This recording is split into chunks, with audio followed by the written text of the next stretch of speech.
Hello friends, आपका स्वागत है एक नए वीडियो में। और आज के वीडियो में हम सीखने वाले हैं अबाउट ट्रांजिस्टर। ओके, ये एक बेसिक लेक्चर है, पहला लेक्चर है। ओके, तो आज हम सीखेंगे इंट्रोडक्शन टू ट्रांजिस्टर के बारे में बात करेंगे and current components of transistor. Okay, और उससे पहले प्लीज़ एक रिक्वेस्ट है, आप हमें 1000 सब्सक्राइबर के मार्क तक रीच करने में मदद कीजिए। Please hit the subscribe button and also like this video. हम चालू करते हैं इस वीडियो के कंटेंट के साथ। ओके, तो ट्रांजिस्टर होता क्या है बेसिकली? ट्रांजिस्टर क्या है? एक टू जंक्शन का अब एलिमेंट है। ये क्या है? जैसे पीएनपी जंक्शन या एनपीएन जंक्शन। ओके, आपको याद होगा हमने डायोड में देखा था, वो एक वन जंक्शन का एलिमेंट था, या तो मतलब पीएन जंक्शन था उसमें, राइट। तो इधर होता है पीएनपी जंक्शन या फिर एनपीएन जंक्शन। ओके, अब इसके सिंबल कैसे होते हैं? ये पीएनपी का सिंबल होता है, ये हम ये सिंबल का मतलब भी मैं एक बार समझा देता हूँ कैसे आया। और उससे पहले हम देख लेते हैं ये जो ट्रांजिस्टर है उसमें पीएनपी और एनपीएन में डोपिंग कॉन्सेंट्रेशंस और इन तीनों की विड्थ का क्या ऑर्डर होता है, राइट। डोपिंग के लिए सबसे ज़्यादा डोपिंग होती है एमिटर में। ओके, ये ईसीबी क्या है? ये ईसीबी बेसिकली इसके जो पीएनपी जो तीन है ना, जो तीन साइड से कनेक्टेड है, जो ये है मतलब मतलब ये जो पोर्टल टाइप है। ओके, तो वो ये पी से जो कनेक्टेड है इस साइड वो एमिटर है, ये बीच वाला बेस है और इधर राइट साइड वाला कलेक्टर है, राइट। अब इन दो के बीच में, एमिटर और बेस के बीच में जो कह सक हाँ, एमिटर बेस में जो जंक्शन है उसे हम कहते हैं जे ई, और कलेक्टर और बेस के बीच का जंक्शन है उसको कहते हैं जे सी।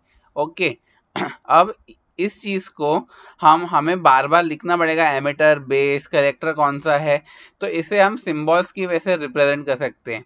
अब ये जो बीच वाला होता है ना, जहाँ पे ये दो लाइंस आके मिल रही हैं, वो तो होता है बेस। अब बेस तो हम फिर भी देख के समझ जाते हैं कि बीच वाला है तो ये बेस, लेकिन अगर एरो नहीं लगाई हो तो ये एमिटर है कि ये एमिटर है, ये कलेक्टर है कि ये कलेक्टर है, एमिटर कलेक्टर में कंफ्यूजन होना है। अब वो कैसे देखते हैं वो समझाता हूँ। उससे पहले डोपिंग कंसंट्रेशन की बात कर लेते हैं। तो एमिटर का सबसे ज़्यादा डोपिंग कंसंट्रेशन होता है, फिर collector much much greater than base.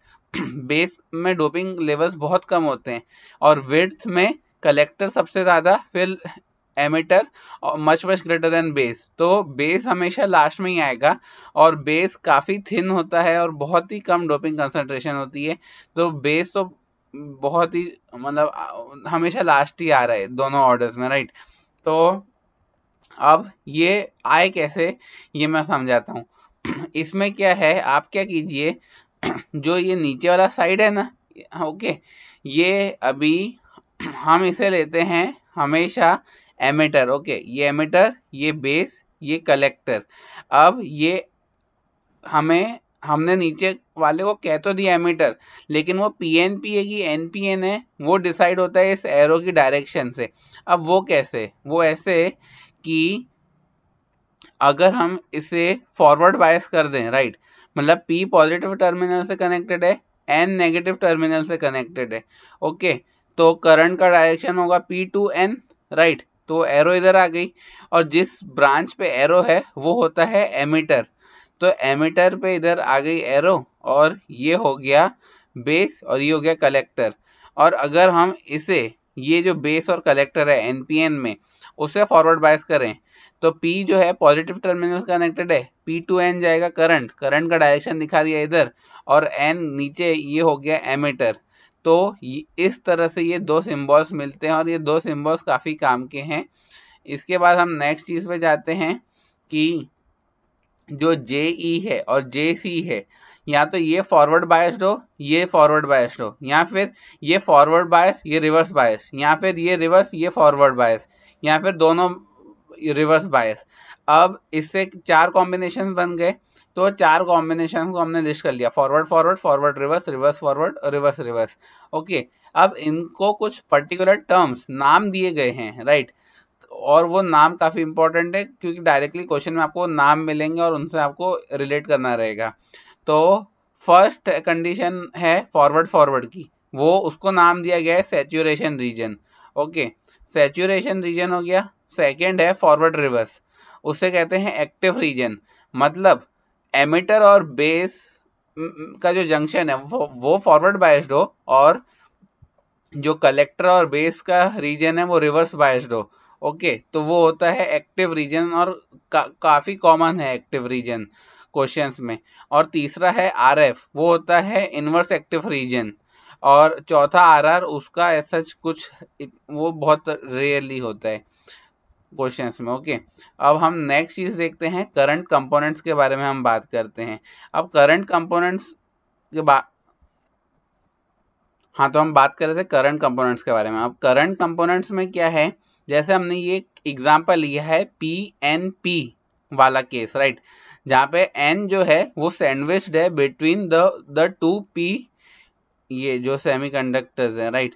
तो इसमें ये हो गया एमिटर लेफ्ट साइड, ये बीच में हो गया बेस, राइट साइड पे हो गया कलेक्टर।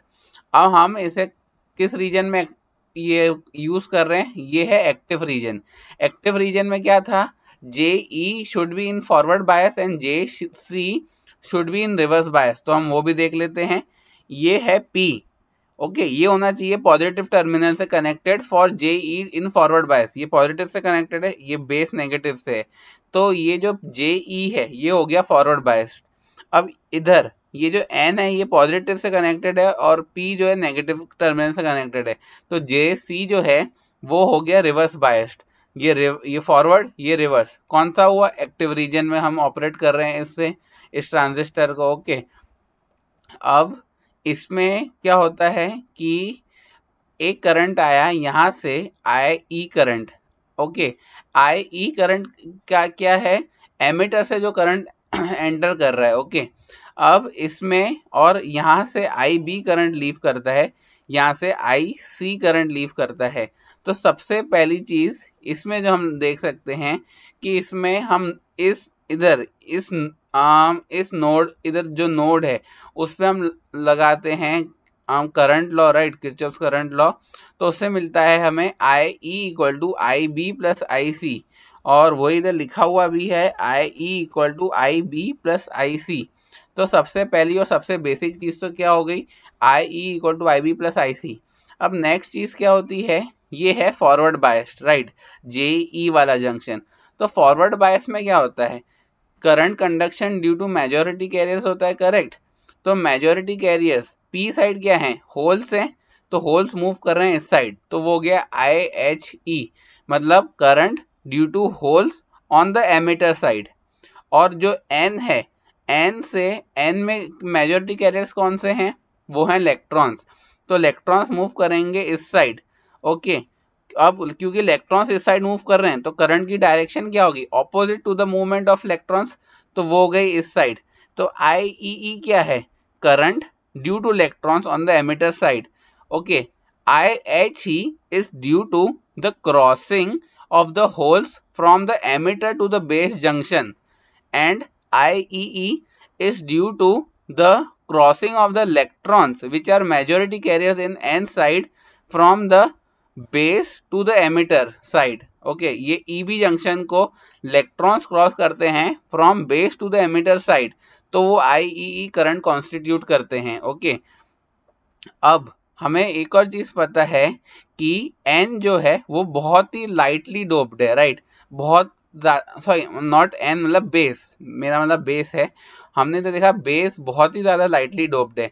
तो ये IEE जो है that is negligible with respect to IHE, तो हमने उसको इधर लिख दिया IEE was very very less than IHE। Okay, next चीज हम देखते हैं कि जो IHE निकला ना, ये IHE गया जो है वो अराउंड 1% टू 5% जितना इधर बेस में जो N है, हाँ, इस केस में उसमें मेजोरिटी के इलेक्ट्रॉन्स हैं, तो 1 to 5% ऑफ IHE जो है वो कंबाइन हो जाता है इन इलेक्ट्रॉन्स के साथ, और जब वो इलेक्ट्रॉन्स के साथ कंबाइन हो जाता है तो रेस्ट जो है 95 to 99% वो IHC के फॉर्म में आगे कलेक्टर में चला जाता है।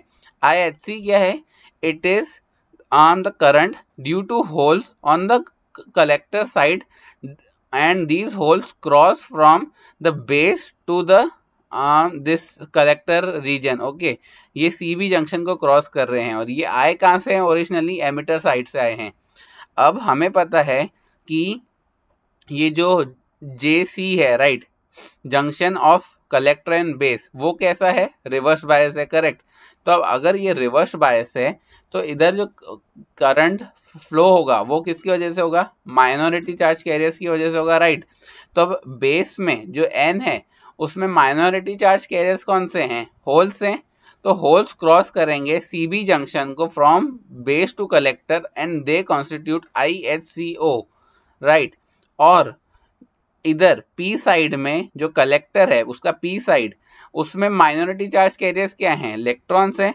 तो वो इलेक्ट्रॉन्स को क्रॉस करेंगे CB जंक्शन को टू एंटर द बेस। तो ये भी माइनॉरिटी कैरियर्स, ये भी माइनॉरिटी कैरियर्स, दोनों हम माइनॉरिटी कैरियर्स क्यों ले रहे हैं? क्योंकि ये जो JC जंक्शन है this is reverse bias, right. अब क्योंकि इलेक्ट्रॉन्स ऐसे जा रहे हैं तो करंट फ्लो इस तरह होगा, इस डायरेक्शन में, opposite to the movement of electrons. तो ये हो गया IECO।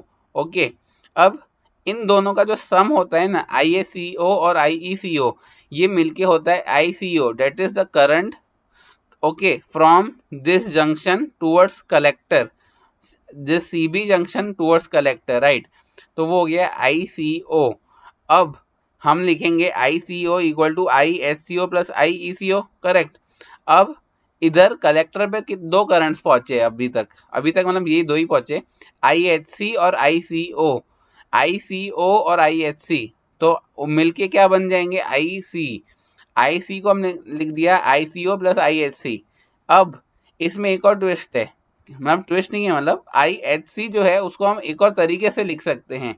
क्या लिख सकते हैं? IHC is some constant alpha into IHE, cause ये IHE is almost equal to IHC, just थोड़ा सा IHE ज्यादा है क्योंकि थोड़ा वो इधर रिकम्बाइन हो गया था इधर इलेक्ट्रॉन्स के साथ, बाकी तो IHC के फॉर्म में वो आगे चला गया। तो हम इधर लिख देते हैं अल्फा इंटू IE। अब आप कहेंगे कि ये अल्फा इंटू IHE होना चाहिए था, राइट, लेकिन ये जो IEE है ये हमने देखा बहुत ही कम है, तो हम इसे IHE को सिर्फ IE लिख सकते हैं, राइट। तो ये हो गया अल्फा इंटू IE, करेक्ट। और ये अल्फा जो है इसकी वैल्यू हो गई 0.99 और अब 0.95 to 0.99, cause 95 to 99% of IHE goes to IHC। Okay, तो आज के लेक्चर के लिए बस इतना ही था। ओके, नहीं, एक और चीज़ है इम्पोर्टेंट, वो ये है कि ये जो बेस है ना, इसकी विड्थ भी बहुत कम है और इसका डोपिंग भी बहुत कम है। अब क्योंकि इसकी डोपिंग बहुत कम है तो इधर जो बैरियर बनेगा ना, बैरियर विड्थ में, वो बैरियर की जो विड्थ होगी वो ऑलमोस्ट पूरी की पूरी इस बेस में होगी। तो जो EB जंक्शन है उसका बैरियर भी तक ऑलमोस्ट पूरा बेस में है और CB जंक्शन का बैरियर भी पूरा बेस में है। तो बेस की जो इफेक्टिव विड्थ बचती है वो बहुत ही कम हो जाती है। ये भी एक इम्पॉर्टेंट पॉइंट है, कई क्वेश्चन में पूछा जा सकता है। और आज के वीडियो के लिए बस इतना ही। अगर आपको वीडियो पसंद आया हो तो please like the video and subscribe to our channel and keep watching Ashutosh Aswani IIITian। Thank you so much.